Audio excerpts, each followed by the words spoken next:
What's up, y'all? Welcome to Outside the Clutch. We're going to have a fun one tonight. We don't get to talk monitors or small lizards very much, so I'm excited to talk to this dude. He's got geckos, he's got lizards, he's got monitors, he's got all kinds of good stuff. Our guest tonight is Mr. Mason Barnes. We're going to get to him, but first, there's a couple things I want to talk about. If you have been watching any social media platform here lately, there's been a lot of craziness, and we're trying to get back to the things that we love, and we're trying to get back to what this community was really built on, which is the animals we love and taking care of each other. And I got something really special in the mail. I don't know if they're on yet. I'm sure they will come on at some point because they're family. But so those that didn't know, with Timeless Morphs, their youngest son, Otto, had brain cancer for a while. And he recently went into remission, which is freaking outstanding. I'm so happy to hear that. Like, I'm so happy to hear that. I was praying for that young man for a very, very long time. And I'm really, really glad to hear that he went into remission.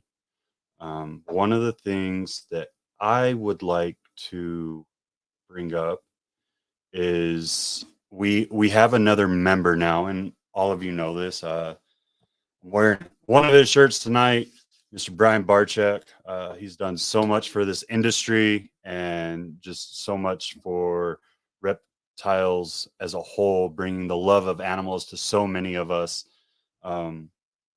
He's going through a very hard time with pancreatic cancer. It's inoperable. Obviously, we've talked about this a couple of times, but it's one of the things that I really wanted to talk about, and that's how we could support him now in his time of need. And that's by going to Reptile Army, sending him your thoughts, your prayers, your love, obviously, but go to Reptile Army, show your support, reach out to him, do what you can. We will have the link for all of this down in the description below. But he's a wonderful dude. I am unfortunate to not have met him in person yet, but I look forward to the day that I can. And that's one of the goals that I have this year, is to kind of get to meet someone that has helped build a fire in me to do what I'm doing. On top of that, if you've listened to Antoine Hood from High Desert Pythons, there's going to be a grappling match, and we need more contestants. It was talked about for a long time. 2 years ago, me and Antoine did a grappling match where he bested me, obviously. Dude's a freaking black belt. Like, he was a purple belt at the time. Like, let's get over it. Like, it is what it is. I got my butt beat. I'm man enough to admit that, but it was for a good cause. We raised $9,000. So Tinley October, we are putting on, well, Antoine is putting on an entire card. I'm going to be helping with setting it up and doing kind of like the Joe Rogan commenter section of that. And we are looking to make an entire card, and that money will be split between both Mr. Brian Barczyk and USARK right down the center. So if you're interested in that, make sure you reach out to either Antoine at High Desert Pythons or myself. I will make sure to relay it to him, and we will get you set up for that. You have 6 months to train. You have 6 months to promo and to make this the biggest thing ever. We're really excited with where this should go. We already have a couple of amazing matches planned for y'all. So sponsors are coming in. It's going to be a great time. So stay tuned for that. Let's speaking of sponsors, let's jump into our sponsors. You really have to have the best. You have to love your animals to get the best out of them. And it all relies on your husbandry. So without the right products, you cannot have the right husbandry. Here at Outside the Clutch, we're honored to be sponsored by VivTech. Are you ready for innovation? Tired of the same boring product that's been used for 30 years? Ready to give your reptiles and amphibians the UV they really deserve? Then look no farther than VivTech. Their 3-watt LED bulbs provide the UV rays your animals have been missing. With 3 bulbs to fit your pet's climate needs, plus a dimmable feature, it's the only bulbs we use for UV. and it's the only bulb with a 2-year warranty in the industry. Plus, now you can monitor all your pet's husbandry from your phone 24/7 with their sensors and even ship your customers' animals in their custom bags. So what are you waiting for? Go to VivTechProducts.com today, use code FCLUTCH0322 for 15% off, and provide your animals the best care they've ever had. And you know you can't keep up the right husbandry without the right substrate. There's only one substrate here. Are you ready for the best coconut substrate in the game? Then you gotta get ReptiChip. First off, it's America's chip because it's veteran owned. Secondly, why wouldn't you want the best cocoa chip for your animals? Go to ReptiChip.com, use code FeelyChippin for 10% off up to 3 breeder blocks, or your entire order of Easy Hatch trays or any Redline Science equipment on the site. Limit 1 coupon per customer. Or reach out to me as a representative in the El Paso area, and don't forget to join the Reptilution, where all profits go to helping those in need within the reptile community. And finally, y'all know it. You know what's coming. It's Show Me Snakes. Mickey's doing a bang-up job. I'm just going to rattle off a couple of the dates coming up. Let you all know. Be ready. So Bloomington, Illinois, you are next weekend. There's actually a couple shows going on this weekend, but next weekend you have Bloomington, Illinois, Davenport, Iowa. The following weekend, the 15th, that weekend as well, you have North Kingston, Rhode Island. And then you have, I can't pronounce that. Somewhere in Missouri. I'm not even going to try to pronounce that. You have Tampa Bay, Florida, Greensville, South Carolina, on the 22nd and 23rd. The 23rd, one day only in Lincoln, Nebraska. And then the 29th and 30th, you're going to see it right here in El Paso, Texas. Can't wait for that show. We've been working really hard on that one, promoting it out here locally. Should be a great time for vendors. Should be a great time for the guests. I'm really excited about that one. And then that same weekend on the 30th, Erie, Pennsylvania. So they're opening up another show in Pennsylvania. Should be a great freaking time. Super excited for what they're doing. They're doing a great job. I hope you guys check out a Show Me Snake show near you. Send some love to the people in the chat real quick, and then we're going to get into it. I've been making this man wait a little too long. He's getting impatient. He's like fidgety back there and like stroking his hair because he didn't do it today. I'm just playing. Wayne and Alice, what's good? What's good? I see you, Christian. This is my dude. Love this dude. He's a local from El Paso. Make sure you check him out if you're into leopard geckos. Tammy, what's good, hon? Thank you for coming in. Anna. Yes, you're right, Anna. Mason's got the goods. Let's see. Joel from State 48, our favorite. Handshake. Hand wave? Handshake? I don't know. We'll see. All right. As other people come in, we'll start jumping in. Some people may not have commented. We got it growing. Hey, make sure if you're in this, share it out. Get some love. We're going to bring this young man on, and we're going to get started. I hope he's ready. I hope you're ready. Mr. Mason Barnes, y'all. Hey, what's up, guys? What's up, dude? How you doing? Oh, I'm good. As you were going through backstage, I was fixing light bulbs that my monitors were tearing off of the roof of their enclosure. So it might happen again. He's going after it again. So hopefully he doesn't tear it down again during the show. That's the joy of monitors, I guess. Yeah, they're I love them, but they're so destructive sometimes. He's literally about to tear it down again. Lovely. Okay. Oh, all right. Man.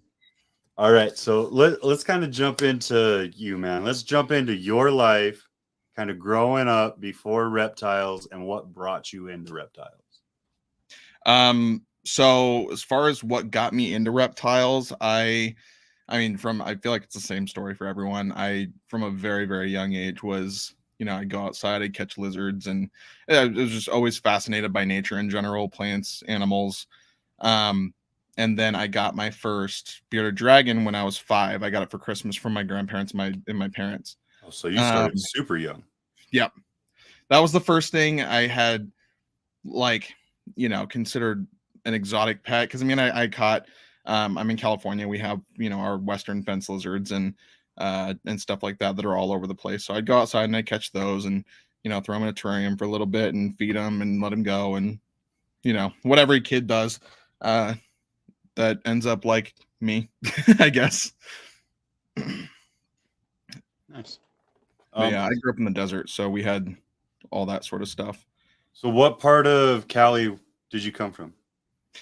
So I was born in Apple Valley it's in the high desert. And then I live in Orange County now. I moved here when I was 13, I think it was. So about 10 years ago. I'm 23 now. And we've been here ever since. Baby. That's awesome though. Like I get to say it, like I remember, and I don't want you to take it the wrong way, man. Like it's all out of love. It's just you got baby years still. That's awesome, man. Like, that's all right. I'm happy to have baby years left. Slows down. Well, it speeds up and slows down at the same time as you get a little bit older. But no. So what'd you do outside of just like, because we're gonna get to how you built kind of your social and the mindset that went into that, right? And yeah, did you really want to be a breeder? But before that, like, what were some of those jobs that you started out with and really made you realize, hey, like this normal 9 to 5 or whatever shift work that you did, this just isn't for me. This isn't going to work for my life. Well, so I started working when I was 16. And it was just I worked at a grocery store to start. And then I worked at a couple fast food places. Actually, not a couple. I just worked at In-N-Out. And then I worked at a couple clothing like retail stores. And I just realized that folding clothes and flipping patties wasn't for me. Or bagging groceries or whatever, that was probably the worst. But then I went into the car industry and I actually stayed there for a while.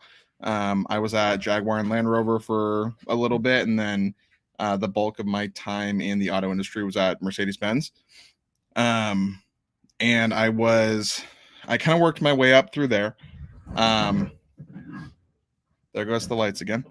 I worked my way up through there, and I started as a lot porter, just moving cars around, and then I ended up going to being a service greeter, and then I went to I was writing express service as a service writer, and then I was in the call center, and then I did internal service advising for the sales department. But that's when my hair started to go gray, and I was starting to pull it out. And I don't want to hear that.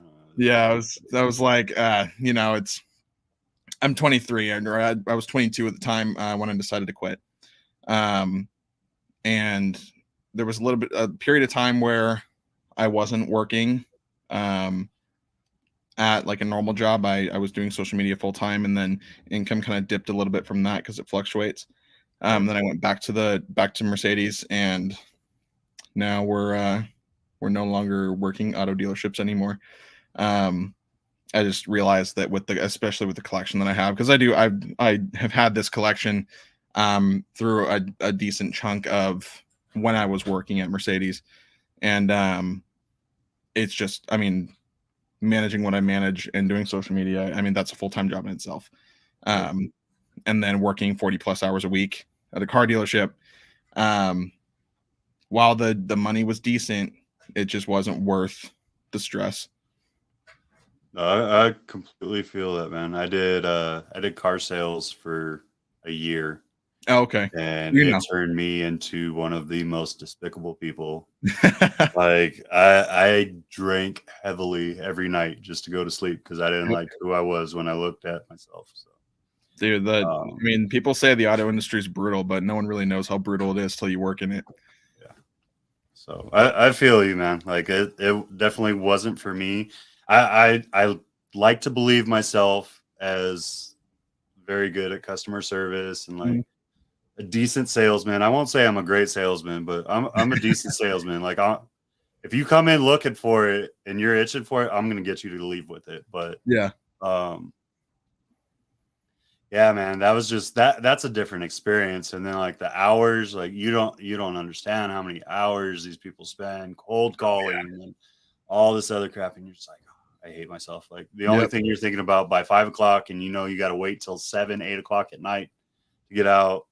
And you're just Well, like, I hope the boss isn't watching because we're drinking beers in the parking lot on Friday, waiting for this last hour to go by. But well, that's the thing too. Is like, I mean, in that field of work, say you're scheduled 8 to 5, you're already scheduled for a 9-hour shift with an hour lunch. You're not leaving at 5. You have a sale at 5, and then you wait through finance and delivery of the car, and so you're staying till 8, 9 o'clock. You're not leaving at 5. So you're having 13, 14-hour work days. That's what's happening.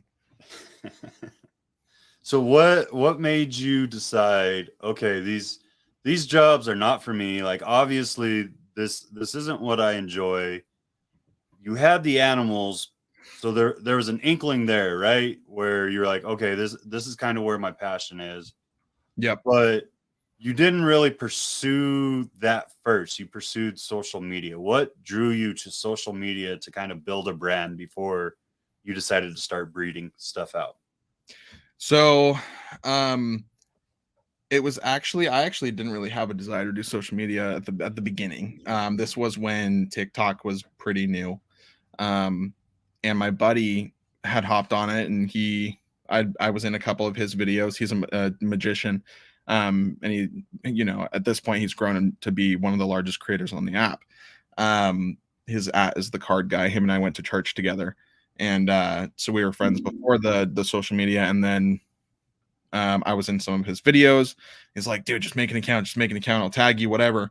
So I'm like, okay. So I made an account, and he started tagging me, and things started going, blowing up. And at that time, I actually wasn't even making animal related content. I was making I have since archived and deleted all of it, so you can't go look for it. But it was the most cringe, little kid humor stuff, because on the app, that's what was doing good at the time.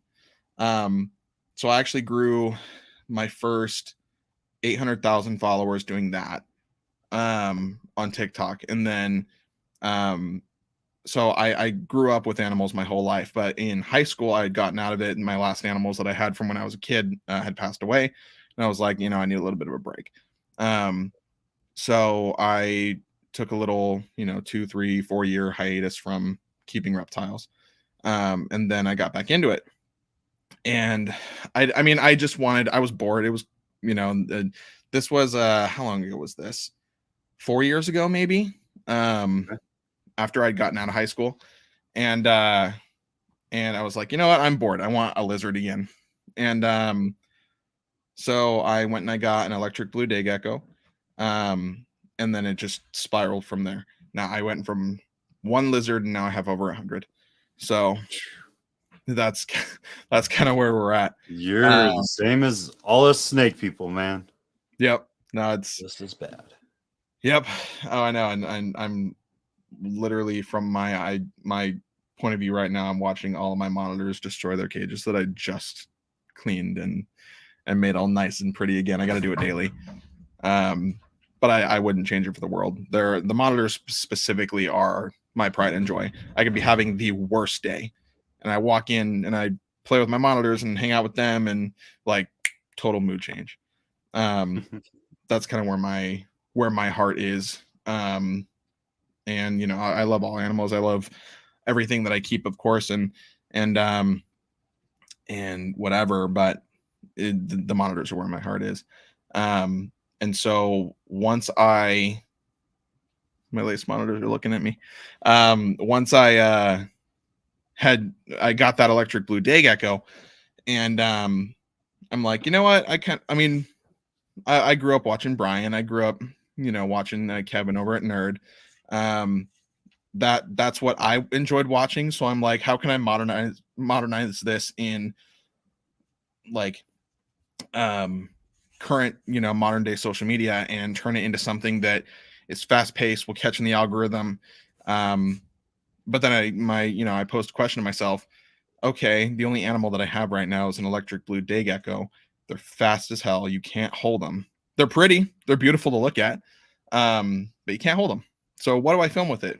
And so I'm like, you know what? I'm just going to film what I would do anyways. building its enclosure, dusting its crickets to feed it, mixing its Pangea. And you know, it's turned into, yep, that was one of my original ones.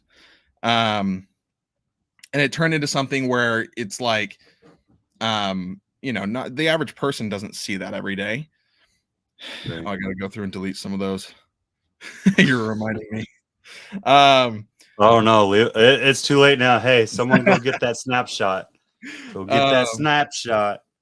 but yeah, so that's kind of what started with me with the reptiles and turning it into content. And um, TikTok is my largest platform right now, and it always has been my largest platform. That being said, I post on Instagram more. But yeah, so now we're just working on, you know, I've always wanted to be a breeder, so I'm working on growing up all my animals and working with what I love, and trying to get those to breed. And just I've switched focuses from like intentionally posting on social media. Like even if I don't have anything to post, I find something to post, right? I switched, you know, that got it turned into a mental burden. So I just went from, you know, I'm going to focus on me. I'm going to focus on my animals, my friends, my family. And if I'm filming what I already have to do anyways for the animals and it can brighten someone's day, great. But I'm not going out of my way to specifically search for different content pieces as like I used to. So let's talk about that. Like when you first came on, what was your idea? Like obviously you said you watched Kevin, you watched Brian. You had an idea of how you wanted to present this. Mm-hmm. But what made you go through those various levels and end up where you are now? Because now we see you, and I'll admit it's kind of made me tweak what I do regularly. So like if you look at my actual reels, I'm gonna say I stole some from Mason. Okay, it is. You'll see a lot of me redoing my retic enclosure or things like that. Like I enjoy watching you set up the terrariums and like set up the enclosures for everything. That's just I feel like that's one of the easiest ways to be creative nowadays, is like that basic everyday rhythm that you have to do, but find a way to capture it at different angles and just make it look different. Yeah, no, I and thank you. I appreciate that. It's my brain is very mathematical. I have to say, you know, A plus B equals C. It has to work that way. That's just how I've always clicked. I was a math kid in school. I was the nerd. And so I would try out these different, what I would view in my head as formulas for what I'm making these videos, how I'm framing them, certain moments in the video that I can replicate, maybe slightly tweak in each different one to make it different enough that it's not repetitive, but it still has that basic function of what I'm trying to fit in my mental formula. So enclosure builds is one of those. I cracked the code with those and figured out a formula that works. Feeding videos are another one. No live feeding videos, of course, but feeding videos in some sort of like, say I'm feeding the monitor's chicken. What I would go through in my head is, okay, I need to make this video as long as possible, but I need to keep them entertained the entire time. Because what happens is, if you can't keep them entertained the entire time, or at least for the majority of the video, and they swipe, your algorithm's just going to tank. Right. It's not going to snowball forward like you want it to. So if you look at your video and you're like, okay, this is kind of boring, or I don't know if this is going to keep the attention of people for longer than 30% of the video, cut down the time, take parts out that you don't need. Or that, you know, just cut down the total length of the video, because the higher percentage of watch time you have on that video, the more it gets snowballed towards other people. So in that instance of that video, I would say, okay, I need to catch their attention in the first 2 seconds. Let me take the bag of chicken and throw it up in the air. Let me make some sort of fast movement in front of the camera to catch people's attention right away, and then let me do a voiceover and talk pretty quickly so that people, it's like boom, boom, boom, boom, boom, all these moving parts. And then that's actually the one that you just pulled up. That's another one that I've started doing recently. Where if I don't want to do something like that, so this is a good example of the other style of video that works for specifically reels that I've noticed. If I can't keep people's attention for a minute, 40 seconds, whatever, if I can only keep their attention for 8 seconds, like the duration of this video, 7-8 seconds, and I just want to share something quick like I did here, what I do is I go to reels, the little reels tab in your thing, scroll through, find the sounds with a arrow next to them. That means they're trending. That means they're trending upward. Click on those sounds. If they have less than 10, 20, 30,000 reels being used with that sound, it's probable that sound is fairly new, but because it's trending, it's going to keep snowballing upward. So if you find these little 8-second clips of you doing random stuff, whether you're showing a snake off, whether you're feeding something, whatever, but you use a trending sound, that pushes it to more people too.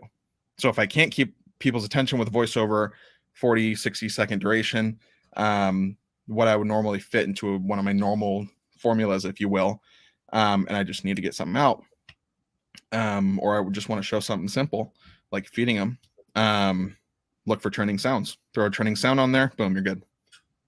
Nice. So like I've found those and I understand that, but I think you just said something that I've never really thought about, like the lower ones with like maybe 10 to 20,000 max, right? Yep. Stuff like that. I've never really even looked at how many reels it's been applied to. Gotcha. Like, oh, that's one of the trending ones. I like the beat of this. I know I can put a video to this beat. Let me run this one. Yep. No, that was a tactic that I actually learned through my buddy Herp Time. He's the one that, he's a social media wizard when it comes to the reptile world. And he was the one that taught me how to do that, go and search for trending sounds. And because he was doing that and it was working for him. He has some reels that are 20, 30, 40 million views each. So, and it's something simple. Like, there's one in particular that comes to mind. He put, a sound over a video of, one of his anoles is hydrophobic. It creates this film over it they're semi-aquatic. So they go underwater, creates this shiny film over it. So what he did was use trending sound, got like a nice aesthetic background and good lighting and just use the sound and dunked the anole underwater in like this, there's black sand on the bottom, very crisp, very clean looking aquarium. And, the nose bubble forms on it and the film covers the whole body as if it looks like tin foil. And then the anole swims back up and jumps out and all the water just pops off and it goes back to the green, like camo pattern it has. And that one I think got like 40 or 50 million views. So like, but it's like, it's hard to create a 60-second video about that, right? But it's still cool to show people. Some people don't see every day. So you can use other tactics to make a 6, 7, 8-second video have that viral factor to it. Do you think growing up in California kind of gave you an advantage in some sort with the social media game? Because this is something I debate before you answer. This is something I debate with people, and I'm not necessarily saying it's like an unfair advantage because you're in California, but I'm just saying the trends that seem to happen on the West Coast, either the West Coast or the East Coast, right? And then they get pushed. Yeah. So being from California, do you feel like there's an ability to spot trends a little bit faster or understand how differences in like different social media platforms are changing because that's kind of the focus in your area? I definitely think that plays a role. I don't know if I would call it like super significant. But it definitely has an effect. I'm 45 minutes south of LA. And when you're in LA, I mean, that's where all these social media brands are headquartered, or at least a lot of them. There's Randy's right, coolest people are in California. We're biased. I'm just kidding. But no, I mean, what am I trying to say? LA is close, and I think that LA is like probably the hub for social media, entertainment, like, I mean, Hollywood, all that is there. A lot of the trends start there, and I think that more so than being a geographical thing, I think it's more of like a generational, societal type thing. Because I mean, if you go to LA, a lot of the creators that live there moved there. They didn't grow up there. Right. They had an idea, they had a passion. Say they lived in the middle of Ohio or Tennessee or wherever, and they had this passion, and in their brain they go, I can take this further if I'm in LA, which is true for most things. Living in LA is all about connections and whatever, but you know, taking all those brains, all those creative minds, social media wise, from all over the country and isolating them to one city essentially. I think that kind of has a bigger role in, as far as the trends starting on the West Coast, or social media tips starting here, or East Coast, like you said. Like I think it's more of a generational thing than it is a geographical thing, if that makes sense. Oh, perfectly.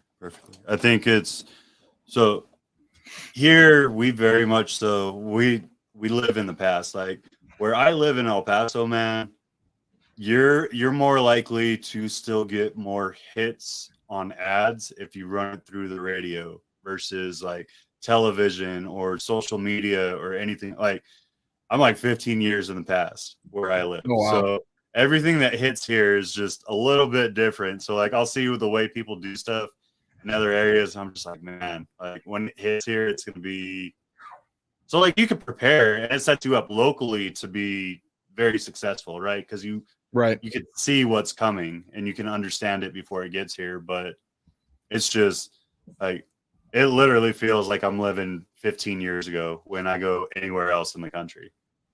No, I think that's a good point that you made, actually. That would make sense for geographical sort of stuff. I mean, I've been to a handful of different states, and one of the biggest things that I notice is a lot of the different places that I've been are much more rural than where I live.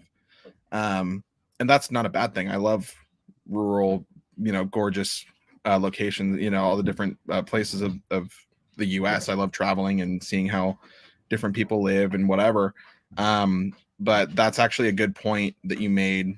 That would be more of a geographical difference because, I mean, here in California, we don't have unless you go way inland, we don't have land. Like we live in townhomes, and we like apartments, and there's single family homes are probably a quarter-acre lot size, and that's just how it is here. Everything is so compact, everything is so built up. And I think that probably has a lot to do with it too. I think that how you were saying, in El Paso, you're probably going to get more hits on the radio. Here, you're not even going to get hits really on TV. You're going to get hits through paid social media ads. You're going to get hits through, specific branding and content that you push online, because that's how people live here. That's how people stay connected. And like we were talking about earlier, with LA being probably the hub of the world for social media, that's how everyone communicates. That's just how it is here. So I have a weird question for you. Okay. And this came from one of your friends in California, but I'm not allowed to say their name. Huh. Interesting. They said they really want to know. Let me find it real quick.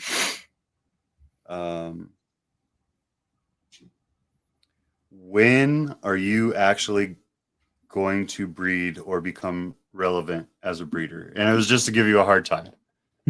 Don't take it the wrong way. They just, I'll let you make your assumptions on who said it, and then we'll talk about it. I don't know. It's a mutual friend. I can let you know that. I wonder if it was Randy. It may have been Randy. No, Randy didn't have enough beer before this to do that. Yeah, I mean, so that's actually something that I ask myself sometimes too. You know, this is what I want to do. I get a lot of criticism because I'm young. But my answer to that is just because I'm 23 versus 40 or 35 or whatever doesn't mean that I do any less. Make Randy cry, bro. Make Randy cry. Yeah, I mean, genuinely, that's just the truth. I mean, you can say with age comes experience, and I completely agree with that. But what I don't agree with is just because you're young doesn't mean you lack ability. Doesn't mean you lack the responsibility to take on certain things. And me getting started as wanting to do serious breeding within the last handful of years, taking that and wanting to propel myself into that and make that my life.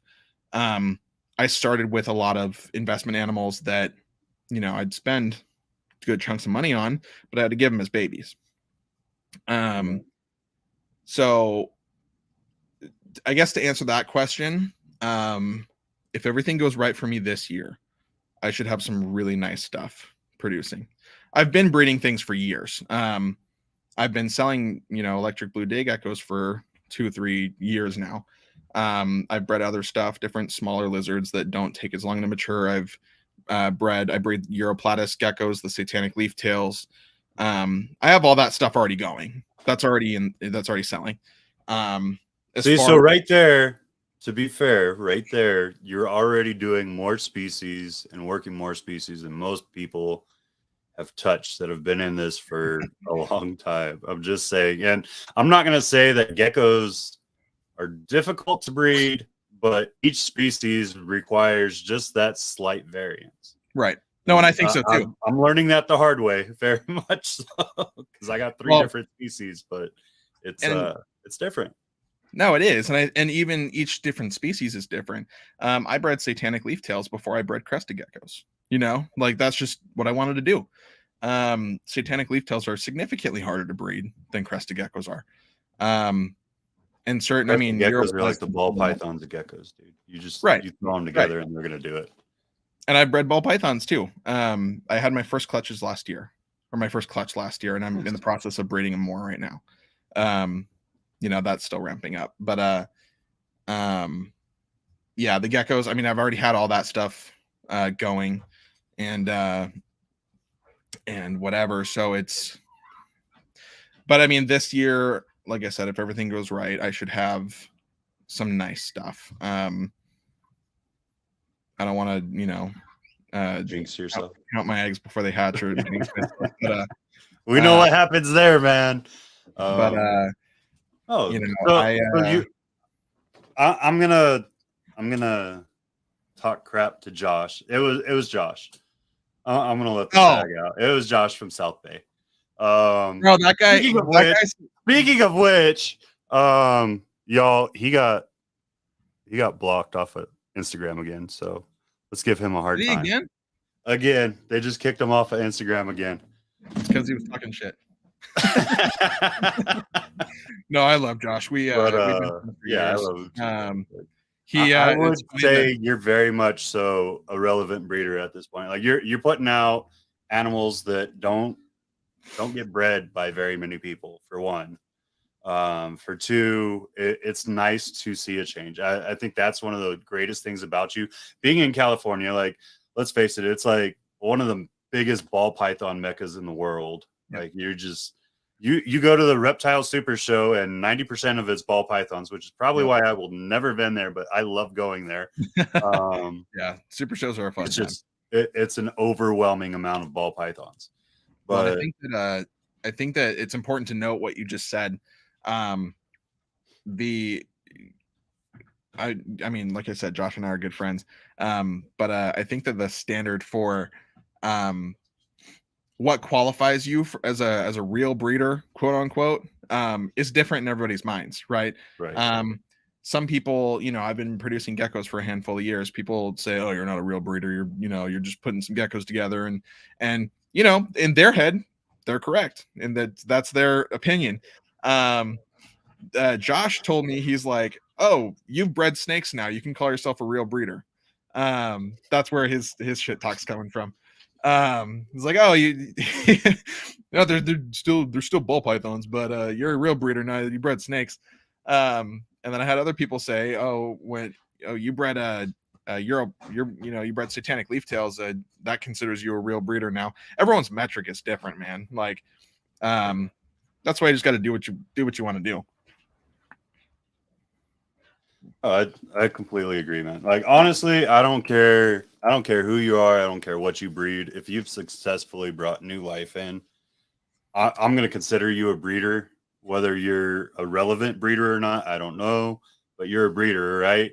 And then on top of that, let's face it, like, we don't do any. Well, it might be a little bit different, but like, in all honesty, we don't do any of the work. We set up an environment and we let them have their nature's way. But we might control little aspects just to give them the best possible environment, which is why you need to use VivTech products. Another sponsor shout out right there. But I love Ryan and Erica. Ryan's a good dude. I love Erica too. She's a hoot, man. Like, it was so nice to finally meet her in person this last Arlington. Like, it was just it made my Arlington. Like, we've been talking on the phone so much, and it was just like to finally get like some face on face time. It was great. Oh, but we got a guest. Oh, the birdie came in. Yeah, what's up? I leave he's in the other room, but I leave that door open and let him fly around. And he was down taking a little nap, and I was over here. Hey, come here. Want to say hi? Who's that? I rescued him, I don't know, probably 3 months ago. Nice. He is a pain in my neck, but he's cute, so we let him stay. Yeah, my wife wants a African gray, and I was like, as much as that would be cool to say, all the research I've done points to their one-person birds. Yep. We got 3 kids and 2 dogs, and we're all going to be dive bombed constantly if that bird attaches to you. So I'm dealing with that with him. His name's Juno. We rescued him from owner out in Arizona. We drove out there and picked him up, and he's about 10 years old right now. But they can live till they're 25 or 30, so he's only lived a third of his life. Yeah, I'm talking about you. So you're definitely going to be old and gray by the time he's old and gray. Yeah, no, it's but he's a sun conure. I would have never ever went out and bought a sun conure. They're so loud. The loudest conure species in the world. I mean, their noise levels are compared to a macaw out of this tiny bird. And so I would have never gone out and got a sun conure. They're beautiful. I love them. They're loud, and and I was told, he's not loud at all. He steps up to everyone. He's such a sweetheart to everyone. I get him. Gotta move that animal. I get him, and he hates everyone except for me. Like, hates. Dive bombs my girlfriend. Like, he's fully flighted, so he can take off and do whatever he wants. He dive bombs and attacks my girlfriend. He will bite anyone that tries to pick him up except for me. He's a little pain, except, I mean, he loves me. He's attached himself to me. Hey, that's rude. Huh. He bites me sometimes too, like he just did. But those are more like love nipples. Just letting you know. Yeah. I'm here, Dad. Hey. Oh, he pooped on my shoulder and he's stepping in it. That's lovely. Nice. That's the joy of animals. You want me to give you a second? Oh, no. I got it. I literally stashed a roll of paper towels right next to me because I knew that during the show he was going to fly over here and poop on me. That's But just his sign of love, Dad. Sign of love. yep, Let me yep, bite and poop. yep. That's like all your other animals too. I don't know what, like, you should be used to it by now. Oh yeah, no, I've well, actually, that was from, you see that scar on my thumb? That was Lace Monitor. That was the worst bite I'd ever taken. When she bit me, she was as big as she is now. She's about 4 feet long. Okay. And I reached in the enclosure. It was a food response thing. She whipped around. I pulled back, completely sliced open my thumb, got me underneath my thumb, got me on my pointer finger on the down to the bone on the knuckle and underneath.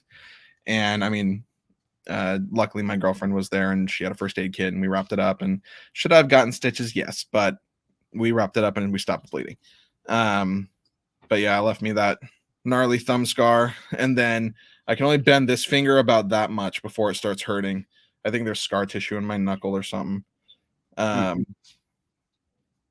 But yeah, anyways, on the topic of getting bit by things. So what species of monitor did you start with? My very first monitors were Ackies. I no Okay. longer have those. I got them the red Ackies, or what'd you run? Okay. Yeah, they were red Ackies. I'd gotten them with the intent to breed. It ended up being a trio. They were still young. I got them as babies and grew them up together. But unfortunately, the male had a spinal kink that I didn't notice when he was young. And as he grew, obviously, as the animal grows, it becomes more noticeable. So I didn't notice it until he was already probably 6 months old. And I'm like, well, I'm not going to breed anything that could potentially pass down genetic deformities. I think that you shouldn't breed something just to say you bred something. You should breed something. Like a hard decision for some people to make. That in and of itself tells me that you are you're mentally, as a kid, don't take it the wrong way, more responsible than a lot of people, because I know a lot of people that breed defects without caring. Well, thank you. Yeah, I mean, if there's anything wrong with the animal in any capacity that I can tell, I will not breed that animal. I don't want to pass down anything. I don't want to pass down genetic deformities. All my bloodlines that I breed with anything that I've bred, I've never bred siblings together. I've never bred, like, everything that I've ever bred has always been unrelated, for genetic strength purposes and diversity. And so yeah, that's why I got rid of the Ackie monitors. The one with the kink I had given to a friend. Specifically told him pet only, never breed this animal. And then I sold the other two. The other two seemed fine, but I believe they came from one of the same parents. So I sold them at a discount and said, avoid breeding them, breed at your own risk. They look fine, but they could genetically be related. So those were my first. My second was my girl Artemis over there. She's a yellow-headed Asian water monitor, Varanus coming eye. You said it right. Coming eye. Yeah. So many I people. know so many people. This is one of the things Uncle Mike talks about all the time. Kamingi. You don't want to say it right. Yeah, no, it's Where is it at? I had her pulled up. I'm trying to find it. Go ahead. Oh, you're good. I was yeah, I mean, that she was my second, and then That's the banded, right? What's that? The coming eye? Yep. The coming eye is the banded? Yeah, she's the black and the yellow. You might be thinking of sulfur. Because there's specific banded sulfurs. Uncle Mike works with those. He also works with Coming Eye. Coming Eye are a smaller locale of water monitor, or I guess they're not a locale, they're a different species. They're subspecies of Salvatore, essentially, that come from, there he goes, come from the Philippines. Yep, that's her when she was a baby. And man, it's crazy how much they change. It's crazy how much they change. And I lucked out. So my first two big monitors were her and Pixel, my female lace monitor. And I bought them unsexed with intent to breed at some point in the future. And both ended up being female. Those were just the odds that I was rolled, and I was totally happy with that. And then who came after that? I got two more Bell's Face lace monitors from John at Sin Container. Those were his first two that he ever hatched. So I got those two, and then I got my big male Astro. I got when he was probably 4.5-ish feet long, maybe a little bigger than that. Now he's about 5. And I automatically go to it because this is another one. Like I look for stuff, but it's all the setups. Like you show little parts. Like talking about it again. Sorry, I just got. No, you're good. But it's like it's always a setup. You catch me with the setup. That's Pixel right there. That's when she was a baby. All my lace monitors actually came from Sim Container. They're really good friends of mine, John and Alex. But yeah, that's Pixel. That's a picture of her. My buddy Nick actually took that picture. That's when she was still little. I love the lace monitors are my favorite. I actually just recently started a company called Various. That will be that's where I'll run my animal sales through. And Various after Varanus Various. That's the scientific name of the lace monitor. That's my pride and joy. Those are my favorite animals. Those, and I thought Various rolled off the tongue. That was kind of a cool name. So Various Reptile is essentially that's my new morph market. Just started it. No profile pic yet. The logo's being made. So that's where animal sales will go through now that I have an official way to sell animals. But yeah, Various. What kind of bird with that? He is a sun conure. Yep, he's a sun conure. He is a handful, but he's cute, so we keep him. And is there a specific species that you still want that you have not yet gotten your hands on? Oh, so many. I have a list in my phone. Almost all of them are monitors. This year specifically, obviously I don't have any definitive plans yet as far as purchases undergo, or I can't. I kind of do, and a couple things, but yeah. I mean, this year is going to be the year that I really, really delve into a lot of different varanids, monitor species in general. I've got a handful of species already. And I'm downsizing my collection right now. I'm selling off a lot of things that I just basically deemed like, these are cool, but I need to think about my business. I need to think about the space that I have, what I want to do with that space, how I'm going to enjoy it the most, and what's going to be most, successful in driving my business forward. So 100%. That includes, I'll be getting a lot of dwarf monitors this year, breeding dwarf monitors. I want to basically go above and beyond with the enclosure setups, show people that you can, you don't have to keep just because it's a little Ackie doesn't mean it needs a 4x2. You can go a 6x3x2 or whatever. So all my enclosures will be larger than minimum for the dwarf species, and I'm going to build those out super nice. And I do a whole wall of dwarf species of varanids. Croc monitors. That's something that I'll be getting into this year. For sure. That's a big step. Yeah. No, it's I'm sure I'm going to get shit for it. I'm sure I am.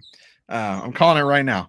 But that's already in the works. I'll be purchasing a captive bred baby croc this year. At least one, hopefully more than one, but they're expensive, man, especially captive bred. I was actually just offered one the other day for $9,500, and I was like, that's a little steep, man. I'm being charged a little bit less from a buddy of mine. So croc monitors. I've been bugging Uncle Mike about Mertens. I want Mertens so bad.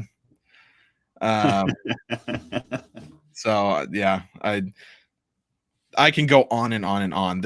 I rent out about 1,000 square feet of an office space in in my area for all my reptiles, and this place will be filled to the brim with monitors. Um, all with large enclosures, right? I'm not going to cram a ton of big monitors in here in tiny cages.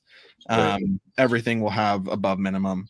I basically just want to downsize, focus on what I love, and go above and beyond for everything I have.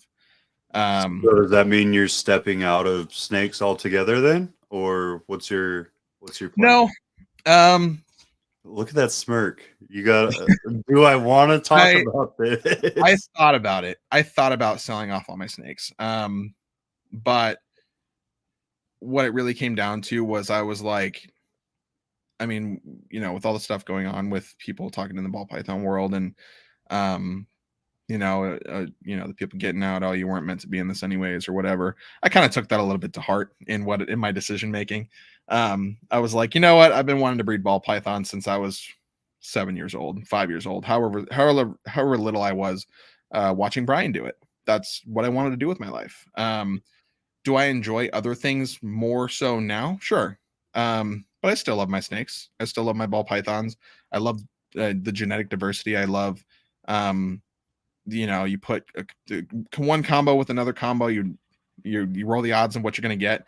I love that stuff. So I will be keeping my snakes, but the one thing that I did play around with the idea in my head was, if I keep, I'm going to keep my snakes, but my decision making was, if I'm going to keep my snakes, I probably won't do as many as I originally intended to. And I am playing around with the idea of not using racks, period, the end. Yeah. Not because I mean, I've used racks for my snakes for years. I'm not siding in that argument. But I'm not playing that game. Playing it safe. There's good arguments from both sides, but I'm not one to slam racks. So I've toyed around with the idea of, rather than using racks, if I'm gonna keep a smaller collection of snakes anyways, just staying on brand with what I'm doing, right? I'm building these enclosures. I'm going above and beyond with the animals. Sure, maybe throw them in, throw a ball python and a 4x2x1 or whatever it is, and do a stack of those instead. Kind of like what's her name? I'm gonna mess this up bad. I know her snake's name, but not her name. What's your snake's name? Jube. So like she used to, I think she still does breed, but she breeds snakes out of bioactives. Yeah, and it's totally doable. I think there's a common misconception for some that are not understanding both sides of the argument that I mean, this is a big thing in the monitor world, and really it's, everyone in the monitor world understands it, but it's really a big thing in the reptile world in general. What works for one person, even in breeding something, what works for one person doesn't work for the next. Maybe it does, maybe it doesn't. But like Uncle Mike, we were talking, and he's like, I run space heaters in my building. I run X amount wattage through my bulbs. And he's like, you being in California and your weather, he's in Wisconsin, it's cold up there. Right. He's like, you in California, if you were doing exactly what I did to breed my monitors, you'd cook them all. Just plain and simple, you'd cook them all. So what am I trying to say here? I think people need to get away from the cookie cutter, like one size fits all for husbandry, because it doesn't. For some people, racks work better. For some animals, racks work better. There's even content creators that are big advocates for throwing your animals in big bioactive enclosures that will say, for this particular snake, them in a rack is better for them than throwing them in a big 4x2 that's all planted with several hides or whatever. Some snakes just don't do well that way. Or, I mean, there's... Which makes you wonder, how do these things live in the wild? Right. And there's been several studies that have been done on that. I mean, if we're talking ball python specifically, I've heard it. I mean, you saw, I'm sure you saw Dave Kaufman's ball pythons in the wild. And so that's obviously a wealth of information of how these things actually live out there. There's a lot of other people saying, you know, these things stand underground all the time. You got to freaking basically dig them out of the ground if you ever want to see them. There's some people say that they climb trees at certain parts of the year. So there's it all depends. It all depends on I will say, if you put an object that's high enough for them to climb, they will do it because they are curious and they want to check out everything.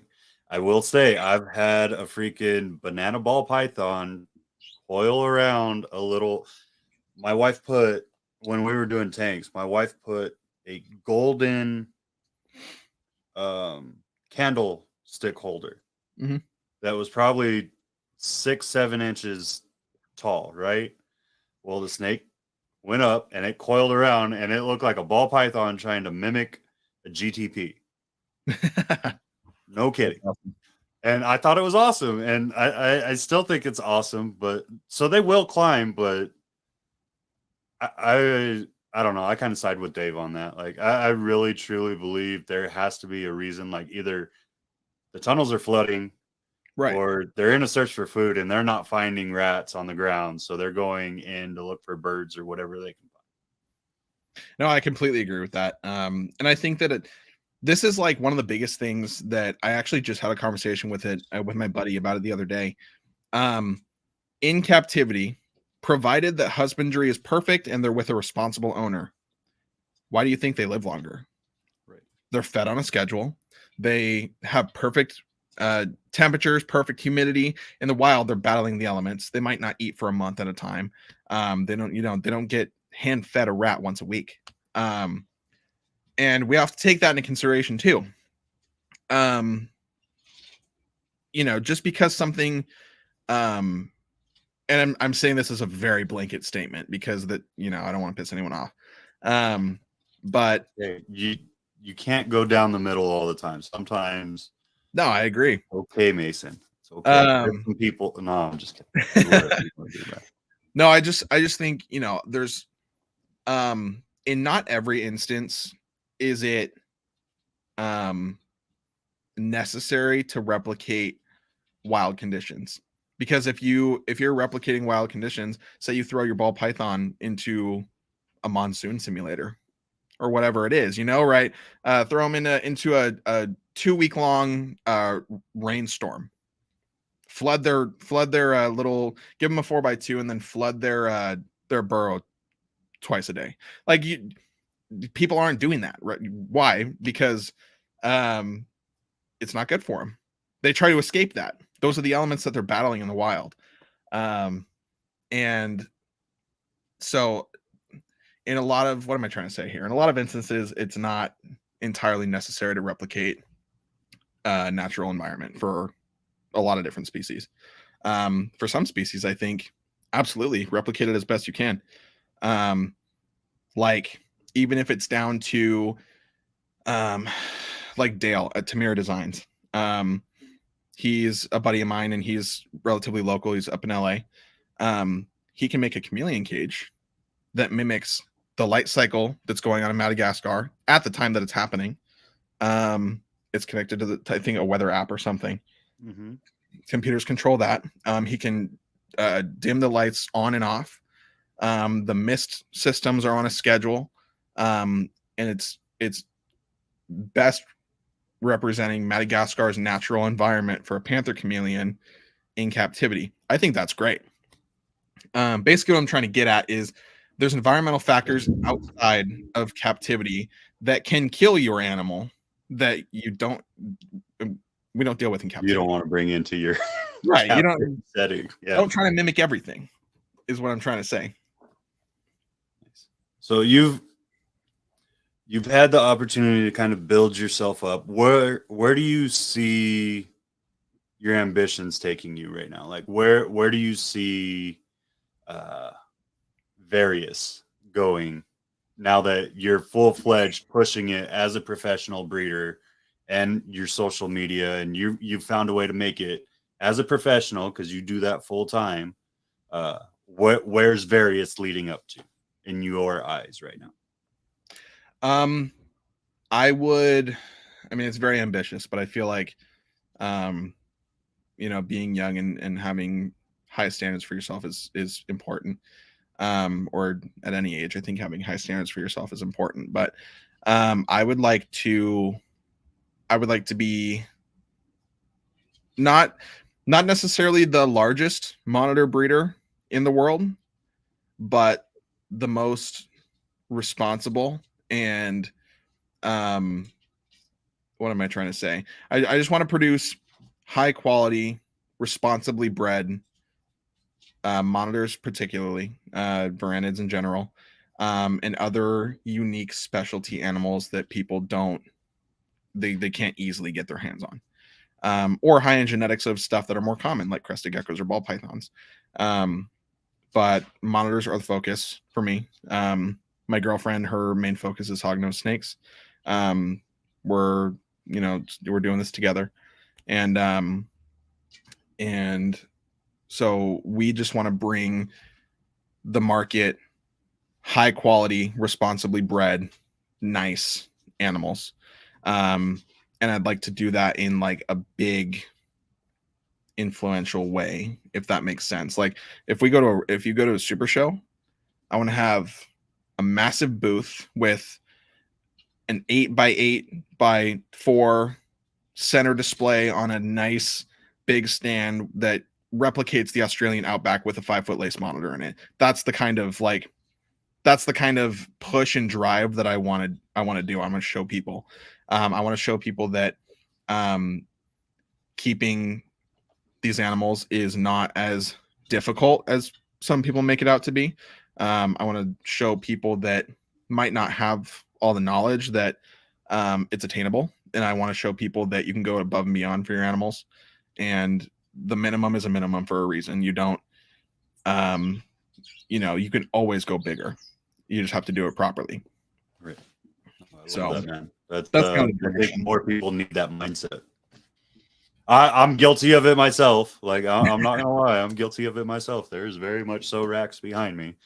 The main focus that I do is ball pythons, and I need racks because I do ball pythons, and I am trying to do it at a scale. So yeah, some of the sorry, monitor scratching on glass. I can't even. Is that what that is? I thought it was a bird. Yeah, no, it was a bird chirping in the other room the whole time. No, yeah, it's a monitor scratching the glass. But no, I mean I say that in a way that is not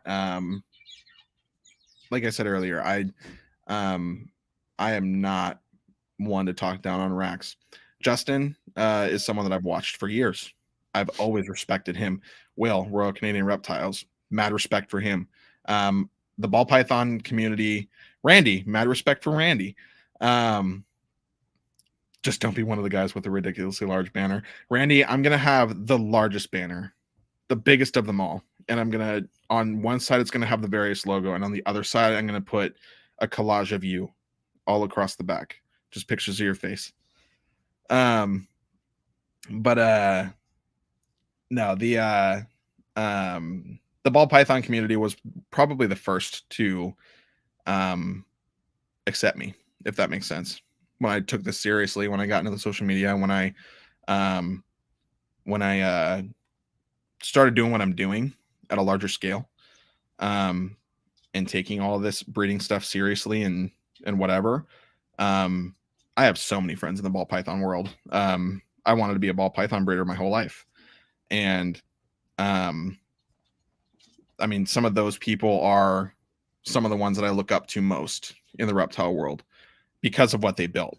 I mean, I know MJ has said it. I know a lot of other people have said it.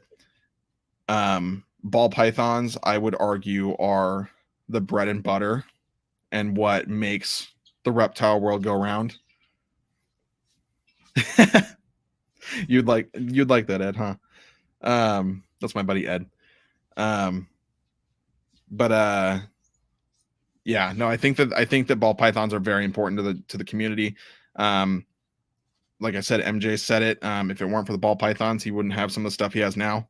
And I think that, you know, the necessity for ARS and freedom breeder and rec systems and breeding at large scales and genetic diversity and making all these combos and paint jobs and like all that is essential to making all this work. And you can't say that. I mean, Justin doesn't have the ability to put every single one of his animals in a 4x2. That's just the reality of it. Right. So I've always told people that, you know, people say, oh, racks are shitty or whatever. It's like, okay, that's your opinion. But that animal is eating, thriving, breeding in that setup. If you would like to put your ball python in an 8x4x4, no one's stopping you. You can totally do that. As long as it's eating, perfect sheds, humidity's up, temperatures are right, whatever, you're fine. But the reptile world is so diverse, and I think that people are, like I said earlier, there's no one way to take care of an animal. Everything varies, and people have different goals. And I think that it's important to realize that not everything has to be cookie cutter.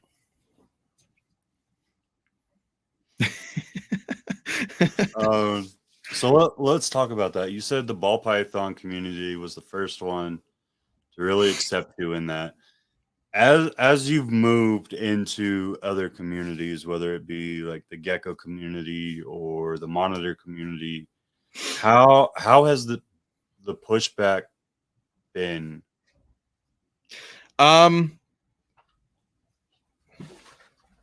My girlfriend just walked in and my bird tried dive bombing her. Juno, come here. Enough. Stop it. Go back. Though there's that's something that I deal with as a creator, I think. Right. Some people think that oh, there goes the poop on my back. Some people think that I mean, without even have met me, I've had people say, oh, this is just some rich kid asshole that doesn't care about his animals and is doing it for the money. First and foremost, I don't make a whole lot of money, so there's the shut up. There's the one thing, but it's not as just because you're a creator doesn't mean you make millions of dollars a year, is what I'm gonna say.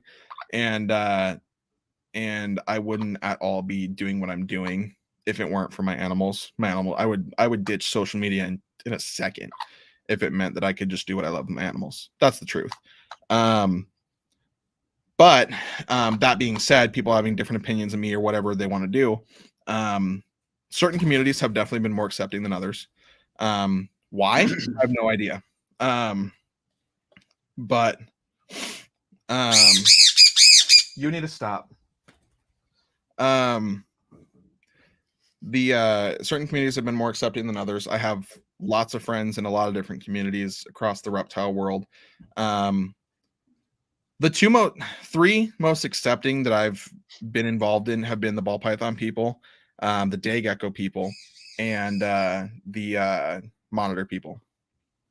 I've made friends. I have plenty of friends in all three of those groups, and everyone is just so nice. I mean, you know how it goes. Sometimes people. I mean, there's people in every throwing the Corrales community under the bus. The what? The green tree python community. I have friends in that community too. I kind of have friends all over the place. Which is You're playing great. politically correct right now. I am playing politically correct. No, so I'm not gonna pick on you with that anymore. As a creator though, like, do you feel it's not just like people's thought of what they think you make, but the fact that you're willing to put yourself out there, where you've essentially painted a target on your back yourself a little bit, and because of that, and because people have somehow with a bunch of animals and taking care of those animals, they still seem to have the free time to attack other people. Yep. I've felt it myself, so I understand. Um, I feel like in this industry, there's always a target on everyone's back. I feel like the ones that, I mean, like you and I, that we do social media and we put ourselves out there, whether it be via podcasts or reels or whatever it is. We for sure, you know, uh, Pain around. voluntarily put a bigger target on our backs. Um, I mean, people are people, man. People get jealous. People hate you for no reason. People hate you for good reason. But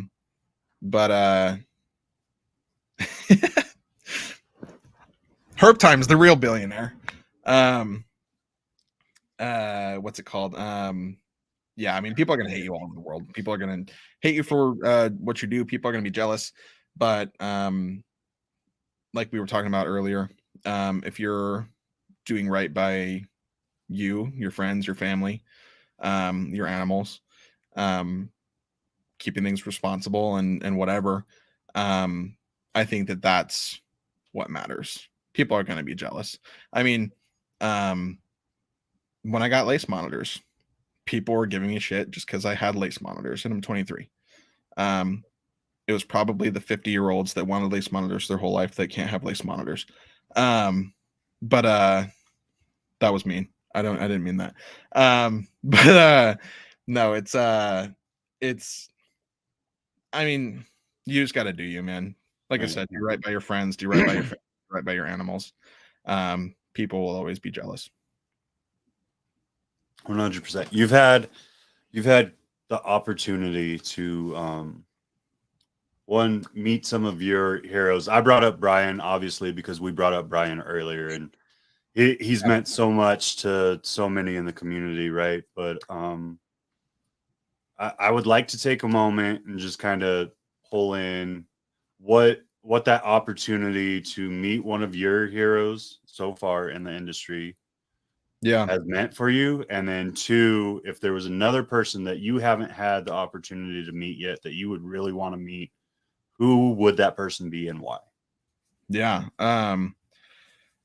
So as far as Brian goes, I mean, Brian is he's been my version of Steve Irwin, essentially. If I could meet someone else, it would be Steve Irwin, but he's unfortunately no longer on Earth.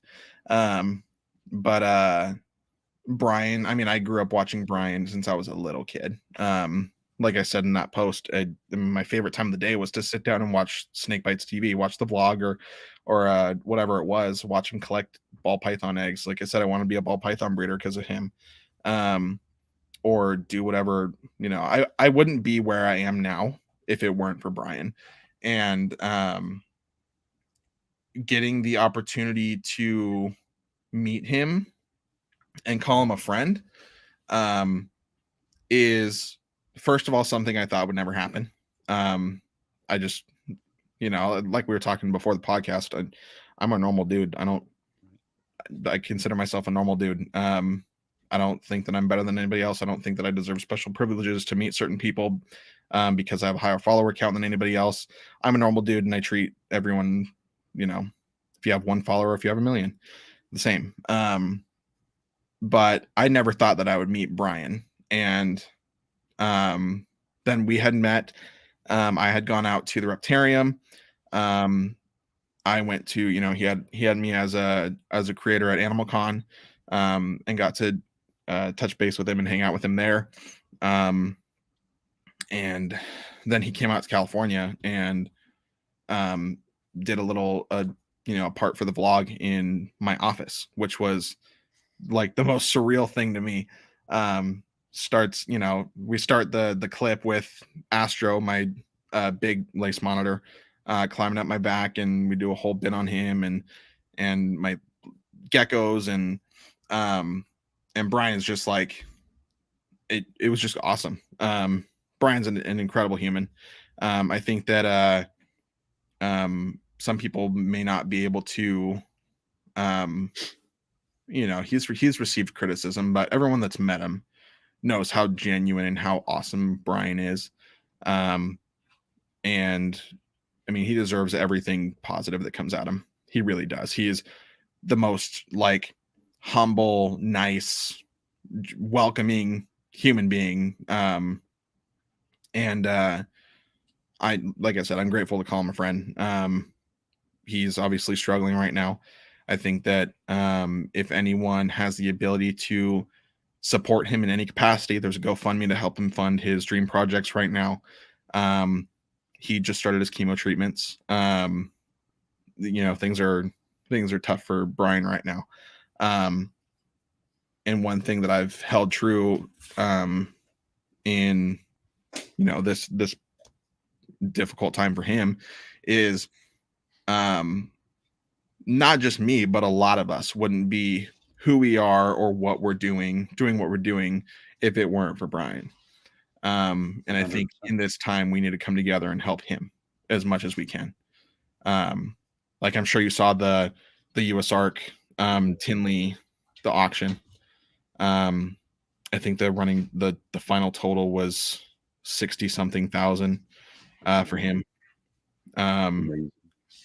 Incredible. I mean, did you see the FaceTime with him and Brian Potter? I didn't. So unfortunately I couldn't be at Tinley, but I had seen the footage. So they had just sold one of the wristbands, I believe it was, the special black one. And Brian Potter calls Brian at the auction, and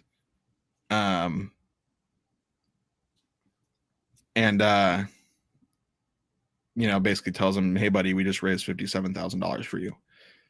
And like standing, everyone was standing, clapping, and everyone was sweating from the eyes, and it was just like a very real moment. Even without being there, I was sweating from the eyes a little bit myself.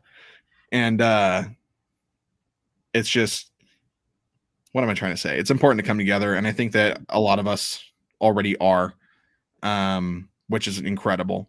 And so I'm just hoping that with that help, I mean, the biggest thing for cancer patients is positive attitude. And I think that in this time for him, us being there for him and showing him support and helping him accomplish what he's wanting to in this time, only helps that. It only helps his odds of truly beating this. It's a mindset thing. It's really what it comes down to. And I don't know if he'll ever see it, but Brian, we are sending our prayers. We're sending our full support. You have touched so many people in this industry. I truly believe that you can make it through this. I think the entire community wants to see you make it through this. And I just hope that you stay fighting. I really do. I know it can be tough. I've watched a couple of people go through it now on different parts of their body, and luckily most of them have come out. So keep that in mind. I know odds seem overwhelming at times, but you have this support system behind you. You have the love of the community, the love of your family, and the love of your friends. So I hope you take that and it helps you through your time. Absolutely. Again, I'm going to use that. Sorry, go ahead. No, you're good. I was just going to say, I'm Brian, going to use that to segment and say one more time. If you guys have just now reached in, Antoine Hood is creating a promotion. I'm going to be a commentator during the grappling matches. We are going to split the funds, any funds that are raised from that match card, 50-50, to A, support Barcheck, and B, support USARK, two of the main causes and the main things that have built and maintained this community for so long. So I don't want to be a Debbie Downer on everything, but this is really important. Like I would love Yeah. to see amazing numbers pop up and just a full card of fights, grappling matches. I shouldn't say fights. Someone's going to throw a fist or do something illegal and we're going to get yelled at for it.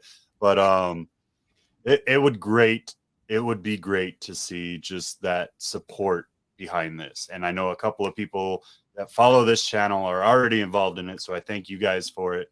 But again, just anything you could do to help in this aspect. This is something that people hopefully never have to go through, and it's something that him and his family are trying to figure out a way through and still bring you the same lifestyle and the same everything that you've seen before. So yep, it's a crazy push. That's a really important thing to mention too, is the vlogs are still coming out every day. You know, they're not slowing down, they're not stopping. Even if Brian, you know, maybe some days can't be in it, the Reptarium, the crew, you know, Noah, Jay, other Jay, everyone over there, they're not stopping. And Brian has said it a million times, and I wholeheartedly believe him. He says he is not the normal odds, and he plans to beat this. And I genuinely, in my heart, think that he will. I've been praying for him every day, and that's really important. If you guys are out there, you can pray for him, or you know, if you guys can just keep him in your thoughts, or send him a kind message and tell him that you're supporting him, or all that goes such a long way. It really does. Absolutely. So we're kind of hitting that hour and 30. One of the things that I would like to do, even though a lot of people give you crap and say that you're young, I feel like you have years of experience. You have years breeding that some people that like to give you crap probably don't even have. So for those that are coming into the industry, whether it be monitors, whether it be geckos, whether it be agamids, snakes, what have you, right? Yeah. What's one piece of advice that you would like to pass down to anyone that's just coming into the industry? I would say the biggest thing is know what you're getting into. Know the commitment you're making. Know the, you know, if you're getting I mean, I'm looking at a horned lizard right here.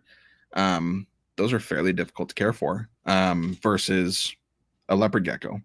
But if you want a horned lizard and you're a first time reptile keeper or whatever, can you do it with the proper research? Yeah, you could. I think that it's just really important to know what you're getting into, know the size requirements of what they're going to need when they're an adult. Yeah, that was the horned lizard enclosure build that I did. I mean, that's the biggest thing. Just know what you're getting into. Because, I mean, if someone buys a lace monitor and throws it in a 20-gallon tank, which it happens. I don't know why it happens, but it does. You'd think that if you spend $6,000 on a lizard, you'd put it in something bigger or nicer than a 20-gallon fish tank, but people do it. People are lazy, unfortunately. And I'm going to say it. I know you're being nice to people, but I'm going to say it. A lot of us get lazy, or a lot of us bite off more than we can chew, and we have ambitions to do more, and we always have ambitions to do more. Yeah. But sometimes it's okay to take a step back in order to better the husbandry of the animals you have. Yeah. I mean, shit, I've bit off more than I can chew, you know, it happens. And I learned from it. Luckily nothing suffered from it, but I'm just saying, like, in general, in life, I've on several occasions bit off more than I can chew. And it's really bit me in the ass sometimes, but it's a life lesson. And I think that's important. A lot of times, a lot of things you can't learn without experiencing it. But yeah, if you're going to get a lace it's funny you have one of those. We can't even get those anymore. We're not even allowed to pick those up in Texas anymore. Oh, the horned lizards? Yeah. Yeah, well, so this one is actually this one is a Texas horned lizard. Yeah, we're not allowed to pick them up. Yeah. In the wild, we are not allowed to, like, they're so endangered now that, like anything that was caught and captive bred is fine. Yeah. But like you can't go out. So like when I worked on a ranch, there's very few of them, but we still have them out there. And I actually got in trouble with Texas Wildlife because of it, because I had a video on TikTok showing I was in Texas and that I held one and that I put it back on the ground. But it was like like the post was showing, hey, I love these things. Like I remember running around with these things everywhere when I was a kid, and they're not here anymore. And it's because fire ants got introduced and they can't digest the enzymes in fire ants and the stings from fire ants and stuff, right? But it was a post over all of that, and they're like, "Oh, you can't have that," blah, blah, blah, blah, and I got in trouble for it for a little bit. But it's all good. Yep. No, there's species of what's it called? The horned lizards here, the Phrenosoma, in California that have similar laws. Can't touch them, can't keep them, whatever. There's same with the crotalus, or crotalus, however you want to say it. The rattlesnakes. There's Mojaves or the Southern Pacifics. Those ones you can I mean, handle safely with the hook. But we have what is it? The rubers we're not allowed to touch. Is there any other species, babe? What's that tortoise? I forget that tortoise. Where like I hated this when I was in the Army, dude, because I had to go to Fort Irwin like at least once a year. And it seemed like the tortoise, like every time we showed up was tortoise season. Oh, really? And I can't explain how much of a pain in the butt this is, but because they're endangered, if you ever ran across one, you literally had to guard it. So like we'd be in the middle of a mission trying to do something, and we'd accidentally run across, like not run over one, but run across one. And you'd have to stop everything. Like you stopped all training and you made sure it migrated through the training area safely, obviously. But it was just like, oh my, like you would spend 4 or 5 hours just walking with this tortoise, making sure nothing's coming around it to destroy it. Yeah, dude, there's some heavy restrictions on some stuff, and rightfully so. I mean, look at the rules on sea turtles, you know. And again, one of the which sucks because I want to go pet a sea turtle in the wild so bad. Oh, I know, it would be the coolest thing ever. Sea turtles are awesome. But yeah, I mean, there's restrictions for a reason. Some of them are dumb. I'm not gonna lie. But there's restrictions for a reason. We're pretty lucky with the things that we can have. And thankfully USARK is there to back us for it. That's another huge thing that's very important to talk about. Yes, exactly. That's another thing. Support USARK if you can. Even if you can't donate, spread the word. And talk about how they've already done so much for us. And I mean, they're constantly sending out updates of like, oh, there's this state's trying to ban this in this certain area, or they're basically finding all the stuff for us, telling us that it's there so that we can fight against it. I mean, the Competes Act, no one would have known that the Lacey Act Amendment was in that Competes Act if USARK didn't find it. And for all we know, that could have ruined everything. 100%. That would have shut down the industry. Yeah, completely shut it down. For those that are watching this in the future and possibly have not met you and want to follow you more, obviously I think I have most of your links down, even your YouTube, which I'm excited to see you do more on. Thank you. I really think the creativity from Instagram and TikTok, once that moves over to YouTube into long form, is going to be amazing. It's just finding the way to perform it. Yeah, that's the biggest thing. I need to stop slacking. That's the reality of it. I've been slacking myself on YouTube. I'm not going to lie. I do this because this is like the most easiest way to produce long form content. Talk to another person. Oh, I've gotten so into podcasts recently. I mean, I'll just listen to them while I drive or watch them. Well, I hope this continues to be one that you listen to. I know you listen to a few of them. Yep. Yep. It's definitely one that I listen to. For those that want to know, or want to find you, where can they find you? Almost every platform is just at Mason Barnes, my name. TikTok, Instagram, YouTube, Snapchat. I do have two Snapchat shows. They're one of them's Mason's Animals. The other one is the Squamata Files. So I mean, if you do Snapchat, I'm on those as well. Put out a 3-minute episode about once a week. What else? Instagram is probably what I'm most active on. If you guys ever have any questions, or I mean, let me preface this by saying I'm not a vet. If you have any animal related questions, health wise, I'm just going to tell you to take it to the vet. Good job covering your butt, Mason. What's that? Good job covering your butt, Mason. I'm not going to jail for telling someone to do something that they shouldn't have, but anyways, if anyone has any questions or, you just want to talk animals or whatever it is, Instagram is what I'm most active on. I do check my DMs. So that's pretty much it. Y'all, I hope you enjoyed it with him. Mason, I'm going to throw you in the back real quick. Cool. And I'm going to wrap this up. Cool. Well, thanks for listening, guys. Thanks for having me on, bro. Absolutely. I'll see you in a second. Y'all, I hope you enjoyed Mason. He's a good dude. Like, I'm really excited to see what he's going to start producing here in the future. I already like what he's doing. Like, his lace monitors are gorgeous. Even the geckos, like all the geckos that he produces, I really enjoy watching it. You get to see the different variations of how to hatch those eggs, which is something not everybody shows. So it's a good way to kind of get that stepping stone and see if that's a species that's right for you. So make sure you check him out. Make sure you reach out for those fights. Let's get that set up. You have 6 months to train. Make sure you go check it out. Let's raise a bunch of money at the October Tinley. That's going to be the Friday night before the show pops off for real. It's going to be a great time. Go show your support. Go to the Reptile Army. I think it's .org. I had it up earlier.